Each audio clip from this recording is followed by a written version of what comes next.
On today's episode of the John Campea Show podcast, the first full trailer for the John Wick spinoff series, The Continental, is online. You know what? I really like it. Also, three-time Emmy nominated and Emmy winner Billy Porter has reportedly had to sell his house due to the strike. Also, we're going to talk about the miserable year that Disney is having at the 2023 box office. That and a whole bunch more. The John Campea Show podcast starts right now.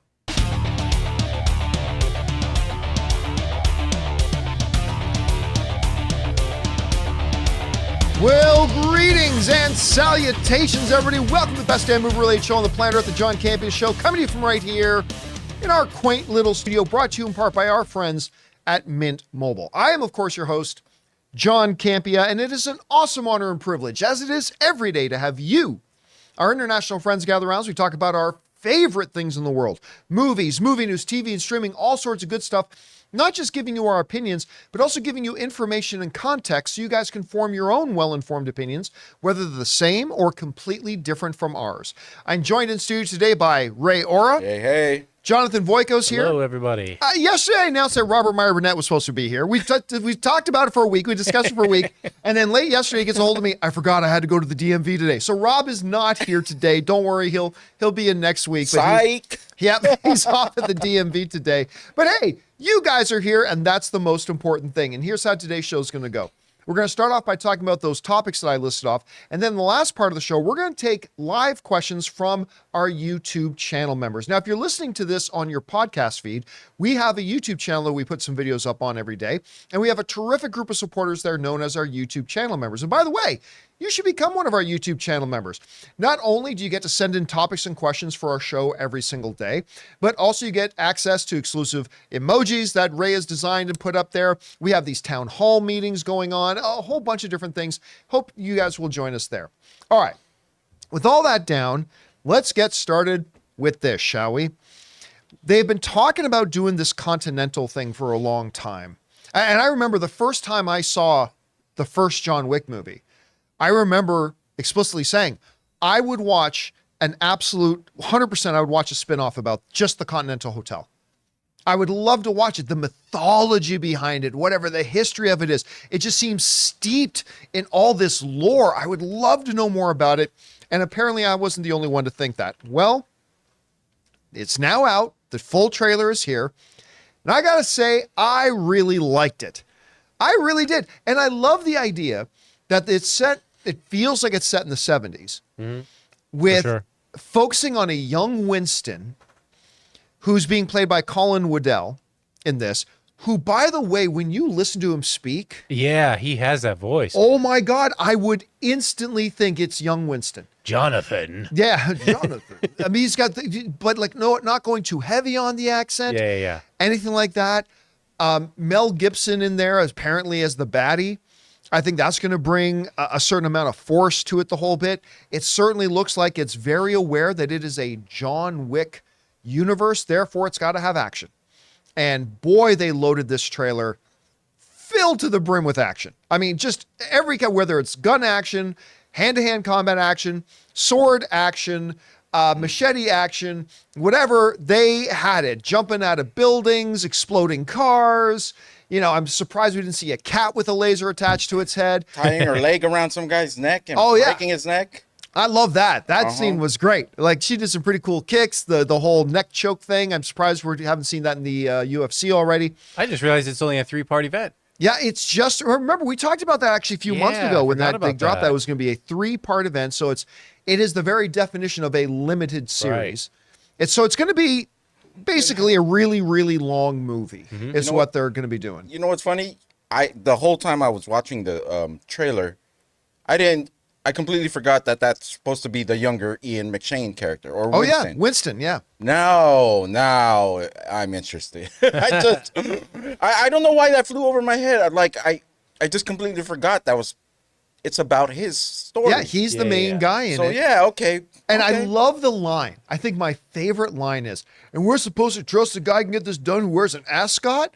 He says, what does he call it? A Chauvin? Yeah. I can't even remember. Whatever. I have no fashion. I have no fashion pedigree, so I have no idea. But he says, it's a Chauvin or whatever it was. Like, that's such a Winston thing to say. So are they going to go over will it end with him in power? Do you think is this the whole series? It seems like it because look, clearly the head of the Continental, at least this is what the trailer made it look like, is Mel Gibson. He's the head of the Continental.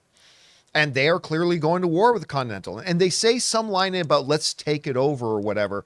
So it seems like this is the origin story of how Winston came to power at the Continental. But I mean, maybe it is, maybe it isn't. But it does seem like that's the direction they're going in. I started my first Peacock series, Which Oh. is it? What? Twisted Metal, because this is on Peacock too, right? Yes. Yeah, yes. this believe is it on is, yeah. Peacock as well. If I'm gonna gauge this show by what I saw on Twisted Metal, I have to describe as trash that doesn't smell. Like good smelling trash is what I'm saying. It doesn't, it's hard to describe Is that on your dating profile? Trash that doesn't smell. It's bad, but it's kind of good. I can't describe Like it. it doesn't. Let's put it this way: it doesn't offend, right? No. I want to watch the rest. Put it that right, way. right. But Well, it's not the best thing ever. Let's not get Yeah. sidetracked by Okay. Twisted Metal. We're Okay. here to talk about Yeah, Continental. but Peacock has the Continental. But that is good that now you've got at least some kind of baseline thing, like your first Peacock series, right? So you're going to get a sense of, and hopefully this is quality. good. Yeah. I was just talking to my business guy beforehand. He hated the trailer. I did too at first. You did? Just because of every trope that they tried to throw in this one trailer, I was like, okay, the guy with the half mask on. And then they have the looks to be like a brother and sister wearing the same exact outfit with black hair walking through an elevator. What movie has that been in? I'm just saying it's like everything I could think about of every assassin, every type of assassin you could think of. They threw in this trailer, which for some people probably works. For me, I was like, this is looking corny. But now that you point out this is Winston's story, I'm all in. Now, the twins with the black hair is cool. Oh, I don't care because about that. that's They're dumb Winston. anyways, but it's Winston's Yeah, stories. but you didn't like it at first. Our business guy didn't like it at all. I'm not going to be surprised to find out a lot of other people don't like it, but whatever. For me, it worked. So I really enjoyed it. The question is for you guys, what did you think of it? If you didn't, maybe you're just finding out now that there was a new trailer for it out. Go check it out. I certainly enjoyed it. I can't wait to. When did it say it's coming out? September? oh man, I should have looked at Yeah, it. double check Yeah, the we'll release have to date, but I look. think the trailer ends with it saying it's coming in September or some along the lines. Either way, I'm very stoked for it, very excited. Hopefully you guys are too. Whatever you thought about this trailer, go ahead and jump on down in the comments and let us know your thoughts. All right. September 22nd. September 22nd. Thank you. End of Sorry, that was a September. little late, but yeah, we got it. All right. With that down, let's talk about this for a second. We made a short video about this on our YouTube channel earlier, but I think this is really interesting because I think it humanizes the whole idea of the strikes going on, because a lot of movie TV fans, especially ones that don't live in either Los Angeles or New York, they just hear about it and they say, oh, the actors, all these famous super actors, Robert De Niro's and your Al Pacinos and your Denzel Washingtons and your Don Cheadle's and your Leonardo DiCaprio's, oh, they're on strike, right? This big nebulous thing about these strikes, and the writers are on strike. Well, we talk a lot on the show about the fact that one of the biggest misconceptions that I think movie fans have is that any actor you've heard of, like if they're famous enough or have been in something big enough that you have heard of them, we all think they're just mega rich. They're not. There is the 1% of actors that are, as Bill Poulter would call them, Billy Poulter would refer to them as fuck you rich. Mm-hmm. But that is actually a very, very, very, very small minority of actors. Most actors, like anybody else, acting's their job. They get gigs. Sometimes they get gigs. Sometimes they don't. And when they don't get gigs, money can get tight and all that kind of stuff. Well, now, case in point, Billy Poulter. Billy Poulter is an Emmy Award winning actor, not just any Emmy either. The highest award a television actor can get, the Emmy for Best Leading Actor in a Drama. It's the highest award a television actor can get. And he won that award in 2019 against the likes of Bob Odenkirk, Yeah. against Jason Bateman in Ozark. Yep. I mean, against some really, really heavy hitters. He won Best Actor, and then he was nominated again in the same category in 2020, and then a third time in 2021. 3 years in a row, nominated for acting's top prize in television, winning one of them.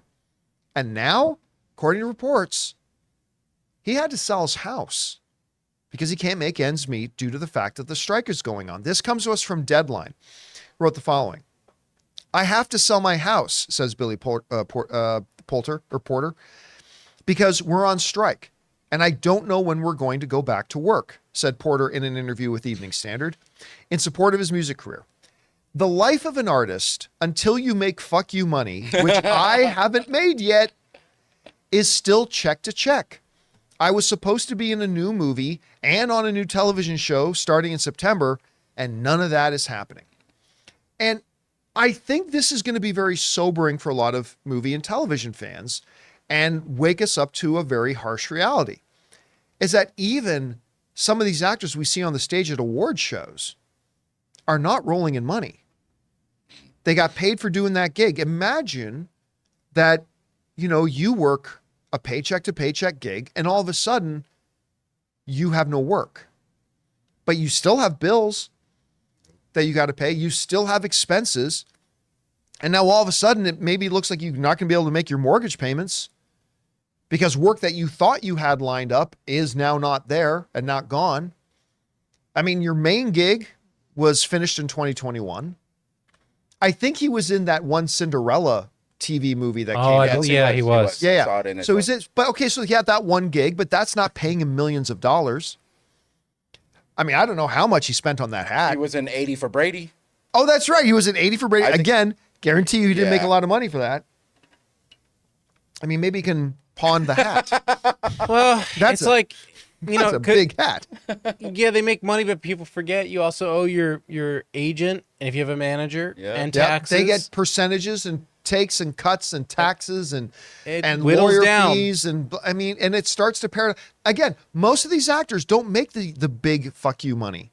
Mm-hmm. So but they still have agent fees taken away, management fees taken away, lawyer fees taken away, taxes taken away, and they need to keep working or else they can't afford to make ends meet. And it goes beyond just even the actors, just everyone who's affected by the strike is scrambling in some way. Oh yeah. It's scrambling in some way, thinking of the future, and that must be tough because it's just out of nowhere. Like he probably was sitting in his house maybe 3 days ago going, maybe let's figure this out. And now he's just selling it. Well, we have friends. Yeah. Spencer and Laura, right? They're friends of ours, great couple. Spencer's been on our show when we're talking about the IATSE strike, but like she is a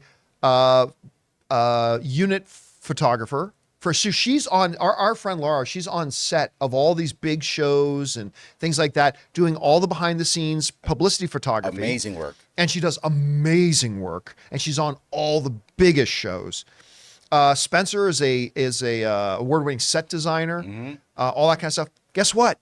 They're not on strike, but they're out of work right now because there's no production going on. So there's a lot of people being affected by it. But again, I think this is a very sobering little piece of information, a really interesting story here about an Emmy Award winner having to sell his house. And it's so expensive to live down here now too. It's super expensive to live here. Yeah. So combine all those together, like we might hear about a lot. Not that I know if he lives in LA or not. Or we might hear about a lot more people having to do things like this in the next. Oh, absolutely. 100% there we will. Anyway, guys, with that down, we still got to talk about this absolutely disastrous, miserable year at the box office, at least by Disney standards that Disney's been having. But before we do, we're going to take a quick moment here and thank a couple of the sponsors of today's episode of the John Campea Show podcast, our friends at BetterHelp and HelloFresh.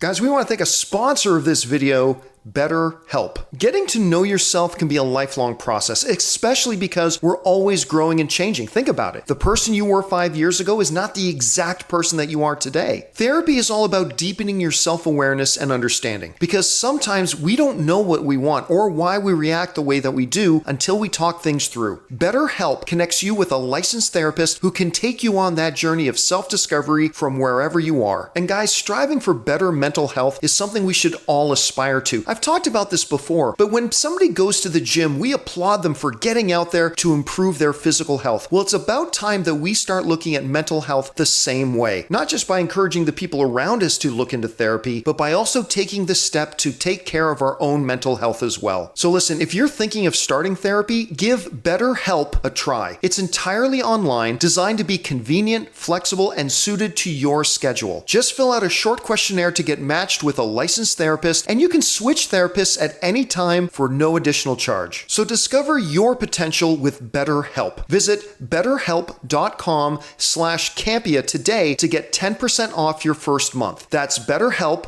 HELP.com/Campea. Guys, we want to thank a sponsor of today's video, HelloFresh. With HelloFresh, you get farm fresh, pre-portioned ingredients and seasonal recipes delivered right to your door. Skip trips to the grocery store and count on HelloFresh to make home cooking easy, fun, and affordable. And that's why it's America's #1 meal kit. Fall is right around the corner, and HelloFresh is here to help you plan for the busy season ahead with tasty dishes delivered to your door. Simply choose your recipes and pick your delivery date, then lay back and enjoy the last days of summer knowing that dinner is covered. Feel like you would love a wholesome homemade meal, but there's just not enough time? Well, with HelloFresh, all you need is 15 minutes and you'll be enjoying a tasty, satisfying meal made in your own kitchen. Just look for their quick and easy dinner options, plus quick breakfasts and lunches too. My wife Ann and I are both working professionals, and dinner time is always stressful and time consuming. And that's one of the main reasons we absolutely love HelloFresh, and we always end up with a great dinner. So go to HelloFresh.com/50Campea and use the code 50Campea for 50% off plus free shipping. Again, that's HelloFresh.com/50Campea and use the code 50Campea. HelloFresh, America's #1 meal kit. And thank you to our friends at BetterHelp and HelloFresh for sponsoring this episode of the John Campea Show podcast. All right, guys, with that down, let's go on and talk about this, shall we? You know, when you think of Disney, we did a little video on the YouTube channel earlier today talking about how it's a very realistic possibility that Disney may be positioning itself right now to be acquired by Apple. And that's weird to think about because there is no bigger name in entertainment than Disney, right? Whether it's, the classics, whether it's Star Wars, whether it's Marvel, whether it's Pixar, Disney is the biggest name in the world of entertainment.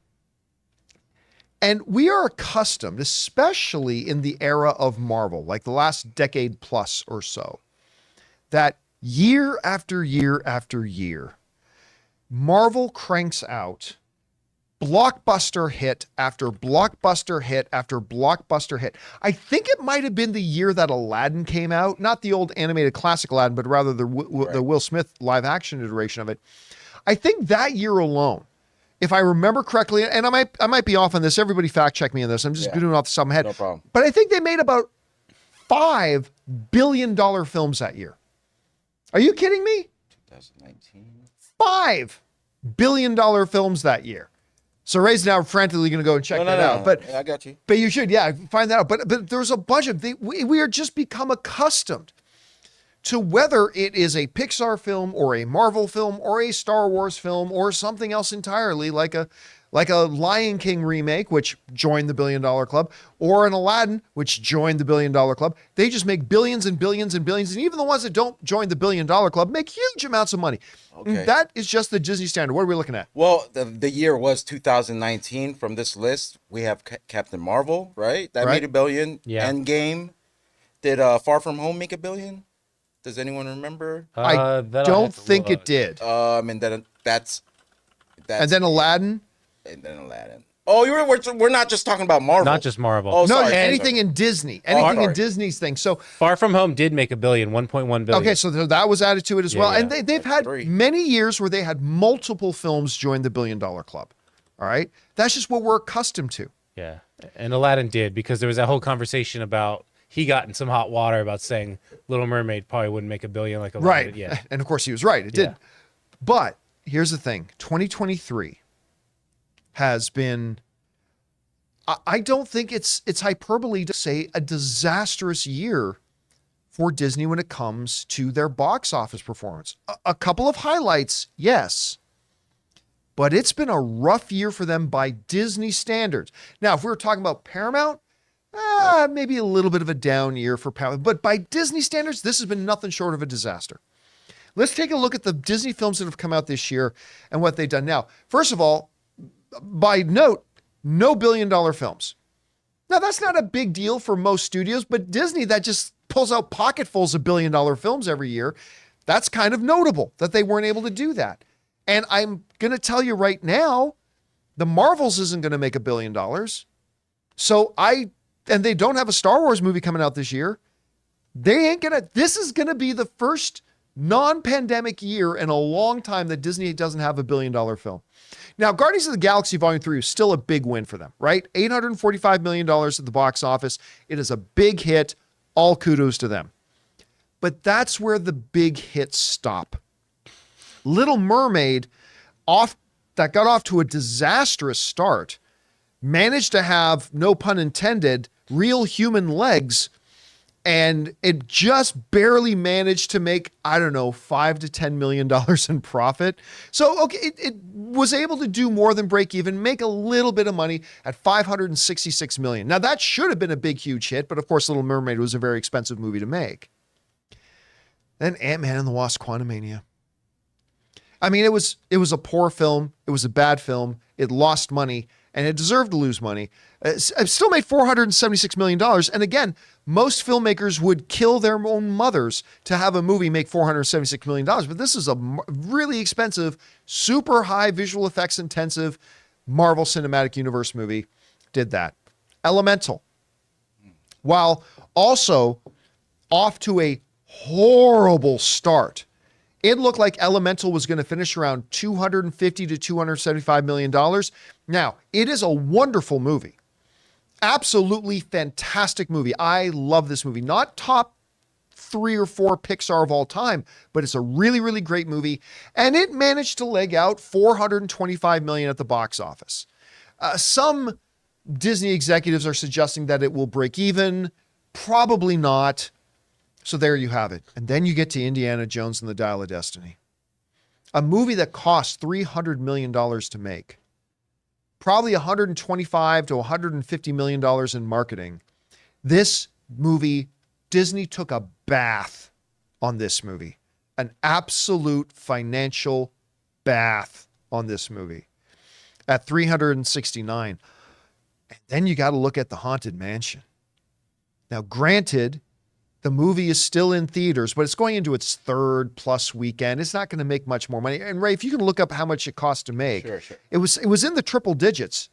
The production budget of this thing, not even counting the marketing behind it. And by the way, not a bad little movie. Nope. Ray and I saw it. We thought that wasn't bad. It's not great, but it wasn't bad. 150 million? 150 million. And look at what it made. Ooh. That's not including marketing. Made $61 million at the box office. Now, again, look at this list. If this list was Lionsgate, we'd be going, that's not bad at all. If this list was Paramount, we'd be saying, that's pretty good. If the list was Warner Brothers, yeah, but this is Disney's list. They are in a total freefall right now. Now, granted, there's going to be more times like this coming because, yes, Big Papa Iger, Bob Iger, is back in charge of Disney, but it takes years. Just as it took years for us to really feel the negative impact of Bob Chapek taking over Disney, it's going to take years for us to really feel any of the corrective measures that Bob Iger's, other than the fact that we know he's reducing the amount of production that Marvel and Star Wars is going to have and all that kind of stuff. But I mean, there's no other way to put it. Now, look, I am not an anti-Disney person, all right? Except for when it comes to a theme park. Fuck you, Disney parks. Anyway, so aside from that, I'm not an anti-Disney person, but Guardians, great. I liked Little Mermaid, but is there any other way to paint this other than a disaster? Everything I've seen from Disney on this list, everything I've seen, for me, was okay, at least. Like, I actually enjoyed a bunch of these movies, but that doesn't do anything for Disney's business, right? One guy liking. It seems like out of the pandemic, everyone everyone went through the same thing. Every movie studio went through the same thing during the pandemic. They had to deal with the same stuff, right? Yeah. Disney seems to be different, the one that stands out to be different after the pandemic, and that's mainly because of the decisions that were made during the pandemic. Yeah. And they came in to the pandemic shiny, and they came out, they just look different now. It's just everything about them is different for some reason. Yeah, it was right at the beginning of the pandemic that Bob Chapek took over, right as the pandemic was starting to hit. And that's where a lot of the decisions got made. And look, then there are just some things in here that, pandemic or not, like, right, Haunted Mansion, which is a movie that got greenlit, went into production post-pandemic, but this is a movie that probably never should have been made. Ant-Man and the Wasp: Quantumania, I think, is a result of the dilution of the Marvel brand. They're stretched way too thin, trying to do too much. Little Mermaid actually ended up being a delightful little movie. I want to see that. I actually enjoyed Little Mermaid, and I'm not a Little Mermaid guy, but I enjoyed that one. Again, Elemental was fantastic, but decisions made. Elemental is a great, case study here for this because it has its own unique things. During the pandemic, Bob Chapek made the decision to take all these Pixar films and put them straight to Disney Plus, which devalued the perceived value of Pixar films, right? You got like, first of all, Turning Red, Soul was wonderful. I thought Luca was okay. A lot of people love Luca. I thought it was okay. But you took these movies and you dumped them right on Disney Plus, and all of a sudden now, Pixar movies were no longer must-go-to-theater event sort of films. And the one they did put out in theaters, Lightyear, was pretty subpar. Yeah. That was and so they really did a lot of damage to the brand idea. Now, thankfully, Elemental is wonderful. It had some legs, was able to recoup a lot more money than people thought, but I just don't know any other way to put it. This has been a disastrous year for Disney, and I don't know that it's going to get any better by the end of the year. And is it just me, or did Elemental not get the marketing push that Lightyear got? I mean, even when I go to Target, right, the shelves are still filled with Lightyear toys that no one's bought. That no one bought. Yeah. I haven't seen anything. Okay. I thought Elemental had a decent awareness, a decent amount of awareness, I should say. I thought it had a decent amount. It may not have been as big of a marketing push as Lightyear. They put a lot more energy behind the Lightyear push, but they had a very confusing marketing campaign with Lightyear because nobody really, it's like, wait a minute, is this a Toy Story movie or not? Like Tim Allen actually talked about that. I said, look, nobody knew. Like, people asked me, is this a Toy Story movie? I really don't know if it's a Toy Story movie or not. And it ended up not being very good, even though it started really strong. But anyway. Yeah, didn't he? But what else off the top of our heads, besides the Marvels, what else does Disney have coming this year?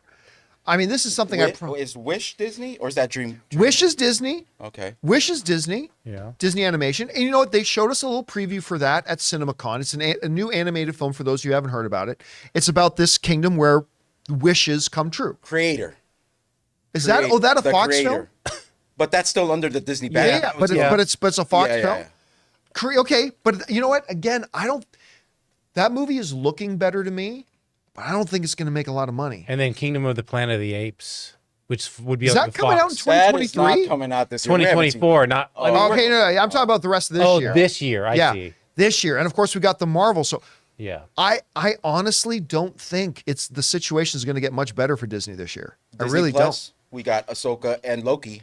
I know, but that's not box office, right? Okay. That's that's really a separate thing, right? And then there is Thunderbolts. That's December, right? Or Didn't they just announce that Thunderbolts was pushed out of No, December? yeah, that got pushed. That's 2024. It's got pushed, so there's that. When is Deadpool? I'm looking forward to Deadpool's not till next year. Yeah, so yeah. I think this year they spent a lot of money in the wrong places and too much of it. Yeah, Everywhere. I think that's what Iger, to your point, that's what Iger's trying to slowly clean up. But just like, in Succession, he's steering his ship. It takes a long. I'm steering an oil tanker. I mean, there's a lot of logistics involved. It takes years for it all to change. So I don't know. I just think they are in a precarious position right now. All right, guys. With that down, we are now going to go over and start taking some questions from our YouTube channel members that they have been sending in. So, Jonathan, let's get to it. What do we got up here first? We've got one from Anders Winberg, who writes, "Greetings from Sweden, John and crew. You're awesome. I noticed you stopped doing chapters on Spotify. Any particular reason? Is it time-consuming, difficult? Just curious. Keep on rocking." I think Okay, we do the. so here's Chapters. gonna let you in on a little something here. This is something I don't know anything about because I don't post them to that. Ray is our Yeah. guy who does all that. So If he's talking about the timestamps, they're in there. I don't know if Spotify actually, if I actually have to go further and actually manipulate it, but I've been putting in the timestamps there. If that's what he's talking about, yeah, we chapters. basically just copy over what we use for like anything we put on YouTube. So so we we'll haven't look into changed that. anything that we've been doing on our end. Yeah. Yeah. Right. So We'll look into it. I never knew there were chapters in the I didn't Spotify even think it was playlist. To be chapters honest with you. either. Yeah. All right. What's next? All right, Kayak writes, what's the best movie you've only seen once? Schindler's List. Oh, you've only done that once. Yeah, It's hard. it's- I don't blame you. It's Schindler's List is just one of those movies that it's magnificent in every way, but it does such a good job. I can't watch it again. Mine was along those lines. Then mine would be Life is Beautiful. Life is Beautiful. I think I've only seen it like 3 times, and it's one of only 4 or 5 films in my life I've legitimately wept watching, like just wept, crying. It's so Roberto Benigni's film, won a couple of Academy Awards. If you guys haven't seen Life is Beautiful, you absolutely should. But yeah, for me, it would be Schindler's List. Jonathan, it would be Life is Beautiful. Do you got one that you? I can't think of one on the top of my All right. head. All right. You only what's saw next? Oppenheimer once and you love it. So Yeah. Well, but you'll probably see it again at some Yeah. point. When it's on TV. Yeah, or yeah, yeah. something. All right. What's next? Red One Real Talk writes, what's going on with Henry Golding's career? His star was so bright after Crazy Rich Asians and The Gentleman, but I haven't heard much about new projects with him since Snake Eyes flopped. Yeah, Henry Golding. So Crazy Rich Asians, he kind of burst onto the scene, right? Because first of all, the dude is stupidly good looking. Like he's a really good looking dude. He's got tremendous talent. He's got a great charm. Like he's got a what's an actor he's got a Ryan Gosling kind of charm when he's on. It's like he's got that hey girl kind of charm Yeah. going on that I absolutely loved. He was in The Gentleman, the Guy Ritchie film, The Gentleman, and I loved him in that. He was actually a bad guy in it, which Oh, was really? great. Yep. Nice. He's absolutely incredible in that. And then he did that Last Christmas movie with Emilia Clarke. Like he's like, and he was, again, that's a bad movie, but he was actually pretty good in it. Emilia Clarke, not so much. So was You want that, that invite, right, John? but I'll tell you what, I think Snake Eyes killed his career. I think so too. I think Snake Eyes It's a killed his shame. career. But He's got some things on the pipeline, but it's not like really well, the right. one I'm really looking forward to is the Ministry of Ungentlemanly yeah. Warfare. and wasn't like, there that a could be part really good. 2 of the Crazy Rich Asians? And They don't we keep think he's saying they're involved? going to make it. Like it, Oh, okay. we haven't seen it So yet, that's but not even in the works. they're going to make that. I mean, it's just too profitable. That's a franchise that's just too profitable. So they'll make a second one of that. But I really hope he can find a research. Oh, the other thing he was amazing in was with Blake Lively and Anna Kendrick in A Simple Favor. Yeah, He's really good. And by the way, if you have not seen A Simple Favor, watch it. It's great. He's a tremendous talent. He should be. I could totally see him as James Bond. I 100% could see him as a James Bond. But I really think Snake Eyes, which was given to him as his first real solo starring vehicle, and that movie was so bad. I think he'll be better in Transformers versus G.I. Joe. We're not going to get into that again. All right, what's next? Spoofer Man writes, what amount would Blue Beetle, oh no, wait, what amount of money would Blue Beetle have to make where it would be possible for him to show up in the DCU again? Maybe not a proper sequel, but a cameo supporting role that in that Booster Gold show. I honestly, listen, I understand James Gunn said like Blue Beetle's the first character of the DCU, but Superman Legacy is the first movie. That means the events that are going to happen in Blue Beetle are not canon to what the new DCU is going to be. I don't believe there is any chance that this Blue Beetle is in the DCU. No chance. That would have hurt the box office if he said, "Oh," if he even said something. You know, he might have even been referred further down the line. We'll bring a Blue Beetle back in. Not this one. Yeah, I think. don't doubt James Gunn's DCU will have a Blue Beetle. I just do not think it's going to be this one. Yeah. Let's put it this way. No amount of money should make you change your plan based on the box office results of one movie. Now, if Blue Beetle came out of nowhere and made $1.2 billion at the box office, maybe then you have that conversation.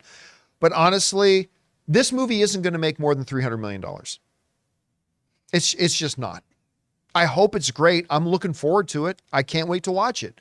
But it's not going to make more than $300 million. I hope I'm wrong, especially if it's as good as I think it might be. But, even if it made 400, that's not enough to bring some dead weight garbage from the DCEU into the new DCU. $500 million isn't enough. 600 you're getting profitable, but that's still not enough. 700 hierarchy of DC would change. I'll say $800 million. If Blue Beetle shocked the world, made like $800 million, maybe some conversations start to happen. But let's face it, it's not going to do that. All right, listen, guys, we're going to take a quick break here and thank the final sponsor of today's episode of the John Campea Show podcast, my mobile service provider, and they should be yours, Mint Mobile. Guys, we want to take a second to thank a sponsor of today's video, Mint Mobile. Signing your life away to a big wireless provider is kind of like being trapped on a roller coaster from hell. Sure, it looks like fun at first. They probably even threw in a free phone, but now you can't get off. Month after month of insane bills and unexpected thrills, like overages and surprise fees. If that sounds like your current big wireless plan, it's time to get off the ride with Mint Mobile. For a limited time, wireless plans from Mint Mobile are just $15 a month. That's unlimited talk, text, and data for just $15 a month. You guys know before I came to Mint Mobile, I was paying triple what I am paying now on the standard big wireless plan, and I will never go back. All plans come with unlimited talk, text, and high-speed data delivered on the nation's largest 5G network. Use your own phone with any Mint Mobile plan and bring your phone number along with all your existing contacts. To get your new unlimited wireless plan for just $15 a month and get the plan shipped right to your door for free, go to mintmobile.com/Campea. That's mintmobile.com/Campea. Cut your wireless bill to just $15 a month at mintmobile.com/Campea. And thank you to our friends at Mint Mobile for sponsoring this episode of the John Campea Show podcast. All right, guys, let's get to the rest of the questions that our YouTube channel members have sent in. Jonathan, what do we got up next? CJ Rebirth writes, have you guys seen the Theory of Everything movie that's about the life of Stephen Hawking? For me, it's one of the best movies I've seen, and I enjoyed the chemistry between Felicity Jones and Eddie Redmayne. Yeah, I think Eddie Redmayne also got his second nomination. I think. So. You can confirm this for me, Ray. He got his second nomination for Best Actor. He won his Best Actor one for the something girl. The girl with the pearl earring, the girl with the red dress. I can't remember. Anyway, whatever it was. But he had won an Academy Award. The Danish girl. The Danish girl. Thank you. So he won his Academy Award for that, but I believe he got nominated for... Okay, no. Academy Award he won for The Theory of Everything. He was nominated for the Danish girl. I got it switched. Yeah. I could have swore he won it for the Danish girl. 2016 was his nomination for Danish girl. 2015 he won. This is why I check with Ray to double check these things. Yeah, I got, okay, well, Ray. I was right. Those are the two films he got nominated for. Very good movie. Very good movie. I didn't think it was a top 5 film of the year like a lot of people did that particular year, but I thought it was a very wonderful movie. Excellent performances all around. Really, really good, solid flick. Wow, he won everything that year. Yeah. He won a lot. All right, what's next? Cro-Magnon writes, Ray's assessment of Peacock and Prime Video bundle being called Prime Cock is correct. The alternative is P Video. So that ain't going to work. Hey, why aren't we getting any subscribers? I can't imagine. P video. Nope, not good. Prime cock. That's what it is. That's a masculine name. Hey girl, I got some prime cock at my place. Want to come over, prime cock and chill? I'm kidding. That's the new T-shirt, prime cock and chill. There you go. A bunch of slaps to the face. Pretty soon. All right, what's next? All right, we got Joel who writes, played a billion dollar movies quiz online, had 8 minutes and got 39 of 53, including the top 24. Number 25 was Minions, which was a franchise I just blanked on. Third, fourth ones. Also blanked on Pirates franchise, second and third ones. The most ashamedly forgot favorite movie of all time, Return of the King. I accept my penance of cleaning up after the Oliphants. Oh, listen, man, there's a lot of movies. You don't have to, there are now officially 53 movies in the $1 billion club with the addition of Barbie now. And Barbie is climbing up the chart. Actually, so Barbie just climbed onto the chart. Let me just check here quickly where it now sits. So 53, And the all-time list, as I go worldwide here, and lifetime gross, Barbie is now, I'm going to guess 41. No, 44. 44. Barbie is now the number 44 biggest film in history, sitting at $1.042 billion. It's got another $300 million to go to catch Mario to maybe be the biggest film. Mario currently sits at, wow, Mario's way up the list. Mario is at Barbie will number jump. 15. Yeah. Super Mario Bros. Is the 15th biggest film of all time right now, $1.353 billion. And Barbie will jump because we don't have Tuesday's numbers yet, just Monday. Right. So Tuesday's numbers, and then, so we'll see how high it'll climb on there. But yeah, there are, I mean, in the grand scheme of the history of the movie industry, like there are tens, if not hundreds of thousands of movies have been made. Only 53 are in that $1 billion club. But that's still a big number, so you'd be forgiven if a couple of them skipped your mind. All right, what's next? Radio Mad writes, "Hi, John. Do you have an explanation why franchise movies such as Fast X, MI7, and Indiana Jones 5 have performed so poorly domestically compared to the rest of the world?" You'll often find, I remember we talked about this when we were at AMC theaters as well. When we were back at AMC, we did a big thing on it where think of it like a roller coaster. And this isn't always true. But think of it as a roller coaster where the front car of the roller coaster is the domestic box office. And the rear car, it's all one roller coaster, but the rear car is like international, right? Trend-wise, you'll often see the international box office following North American trends, but on a little bit of a delay. So as, if the American box office, you're going straight and the American thing starts to go up a thing, well, that's going up. But eventually that back car will start to go up as well. And then when a dip happens, eventually you'll see that dip follow along as well. And by the way, and just some certain types of movies will normally play better internationally than they will domestically as well.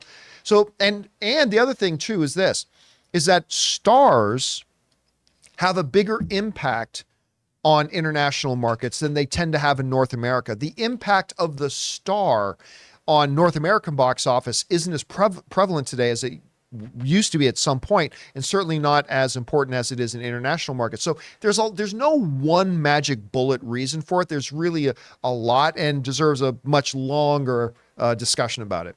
Good question. All right, what's next? Casinema writes, "Francis Ford Coppola said it's so great that people are going out to see Barbie and Oppenheimer because they're not part of a franchise or have a number in the name. Watch him change his tune once WB announces a Barbie sequel." Well, everybody knows that makes sense, right? Like, look, nobody faulted Warner Brothers when they said they were going to do a Joker 2. Right? Joker was always meant to be a single shot standalone movie. But the movie made over $1 billion. Nobody thought it was going to make $1 billion. The movie got nominated for Best Picture at the Academy Awards. And the movie won Joaquin Phoenix an Academy Award for Best. First time ever that an actor in a comic book related film won Best Actor at the Academy Awards. It's never happened before. So that necessitates things. I guarantee you that even if Francis Ford Coppola himself, you know what movie Francis Ford Coppola made? Mm-hmm. Godfather 2. Oh. And Godfather 3. Francis Ford Coppola knows that, and by the way, go back and watch The Offer to say, like, they weren't even thinking about a sequel until the success Godfather had, right? I guarantee you, if Francis Ford Coppola himself was the producer of Barbie, I guarantee you he would be having meetings right now about a sequel. He's done it before. Yeah. He would do it again. So, I mean, Barbie, look, and by the way, even if they do make a sequel to Barbie, that doesn't undermine his basic point that Barbie itself as a movie was a non-franchise piece of original filmmaking. Yeah, it was based on an old toy, but no previous movie or anything like that. And so if they make a sequel, it doesn't undermine that. All right, what's next? Okay, Rafael Castillo writes, "Excited for the Continental. I dug the new trailer." I am with you. Like, I again, my own business guy called me, says, "Saw the new Continental trailer. Tell me you didn't like it." I actually liked it, man. Like, so I've been hearing from people, and Ray didn't even like it very much at first, the first time he watched it. I mean, I liked what I saw, but my only concern is there a story there? But we won't know till we watch it. It could be great. Yeah. Well, I mean, I thought they did a pretty good job basically laying out the basics of the story. There's the Continental. It's being run by Mel Gibson. Winston's brother has run afoul of the Continental. He sends Winston out to bring him in. Him and his brother actually team up, conspire to go against the Continental and try to take it over. That's all I need to know. I know the story. I'm saying, is it executed? But yes, will it be good? Yeah. And that we have Will no it be idea. cheesy lines, bad acting? Exactly. How many times have we seen great trailers and previews of something that ended up being poop? Many times, unfortunately. And maybe that's what will happen with the Continental. But I agree. I dug the trailer. And my only hate came from, I don't see no dog in here. I And literally also- jokingly said that. I was like, he rages Mags is no dog. And also, because I guess I had to get used to, this is a non-Keanu Reeves Yeah. universe. Yeah. the world. Yeah, remember, a dog is not a Continental thing. It's a John Wick thing. I know, Right? I know. So there's that. All right, what's next? We've got Mr. Hank Dunn, who says over 45% Peacemaker makes an appearance before Peacemaker season 2. I mean, what would he Man. make it in? It depends. Creature Commandos is a possibility. If they do a flash forward to present. They've obviously got the Waller series. But yeah, the Waller's the one that makes sense to me, but I don't know the timeline of release. Yeah, neither do I. You know what? I'm going to go out on a limb and say a low chance that we'll see. I think there's definitely going to be a Peacemaker season 2. I mean, it was the #1 show in the world. Right. They're going to do a season 2, 100%. But I don't know about the chances of them doing anything until it's time for that series. We'll find out. All right, what's next? Jesse has a turtle writes. Let me just move this up here. Do you consider it rude when someone's reaction to scenes in a movie is just them talking out loud? Example, when I was watching Suicide Squad, anytime something happened, the guy next to me would constantly say things like, "Wow, that's weird," or "Haha, look, he's a shark." Was it Ray? It sounds like you might have been sitting next to Ray. Did he have Chipotle with him? No, I don't openly talk. I just laugh. Dude, I just laugh watched a Meg lot. 2 with you. I Don't was tell me you laughing don't the do that. whole time. Yes, but also saying things like, But not "Ha, the that whole guy did time. this." Don't make it seem like I was talking the whole No, time. but every time you'd have a big reaction like that, Yeah, I would laugh. Yeah, but you would also say something with the Well, laugh, to right? you, I'd be like, "Let's go." Let's go. Time to leave. Look, I'm a crazy. You know, I guess it all depends. Like, if a big funny moment happens, if he says something that's just one quick statement in the same amount of time that a normal person would just laugh, I got no problem with it. And Yeah, it's a reaction. as long as they're confining speaking things out loud to those reaction moments, I don't think I'd have a problem with it. I'd have to be in the situation, I think. But listen to read the comments. I mean, that we he also was saying don't- he was making. That sounded like a horrible time, to be Could be, honest. but we also He's a shark. we also He's a don't know shark. what like that guy. He might have issues. We don't know. Yeah, You know. but As yeah. long as he's not nudging you in the ribs saying, "Hey, do you think that guy's going to end up being the murderer?" I mean, Yeah. if it's just short, quick statements in moments of reaction, again, I'm not there. I'm not sitting in that seat. Maybe I would feel differently if I was. But, in theory, I think I'd be okay with that. I mean, as long as they were confined to just those moments and the statements were short and quick, and he never turned to me to try to get a response from me, then I think I'd be okay. If some dude was constantly turning to me to talk to me personally while I'm trying to watch a movie, That'd be yeah, so that's- weird.